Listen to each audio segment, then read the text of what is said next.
BJP विधायक सतीश उपाध्यक्ष ने कहा, आम आदमी पार्टी सरकार पिछले 11 सालों से जिस तरह काम कर रही है उसकी पोल शराब नीति और स्वास्थ्य क्षेत्र से जुड़ी रिपोर्टों में खुल चुकी है।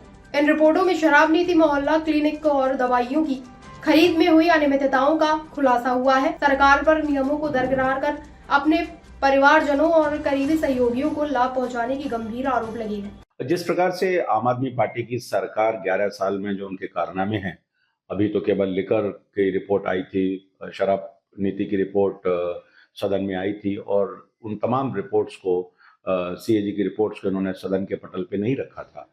अब आज स्वास्थ्य के बारे में रिपोर्ट आने वाली है, तो जिस तरीके से लिकर पॉलिसी में तमाम तरह की अनियमितताएं थी और वो स्वास्थ्य विभाग में भी, चाहे वो मोहल्ला क्लिनिक हो, चाहे वो टेस्ट लैब हो, चाहे वो दवाइयों की खरीद हो, चाहे वो मोहल्ला क्लिनिक बनाने के ऊपर आरोप हों, तो तमाम तरह की चीजें हैं। अब जब तक रिपोर्ट नहीं आ जाती तो उसके बारे में टिप्पणी करना ठीक नहीं है। मोहल्ला क्लिनिक में क्या कुछ बड़ा खुलासा हो सकता है भ्रष्टाचार का सर? देखिए, सरकार पूरी तरह से अपने सगे संबंधियों को, अपने जानकारों को किस तरह से लाभ पहुंचा सकते थे, ये सारे कुछ काम इन्होंने किए हैं और सारे नियम और कायदे कानूनों को इन्होंने ताक पर रख करके काम किए हैं।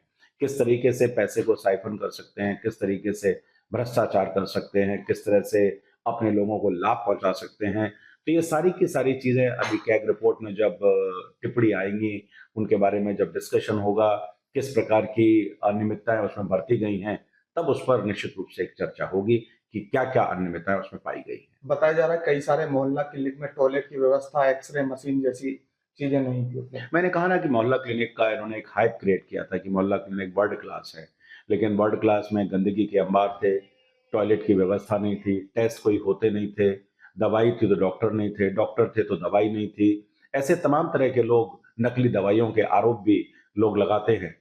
तो अभी जब तक रिपोर्ट नहीं आती तब तक डिटेल क्या है उसके बारे में कहना अनुचित होगा।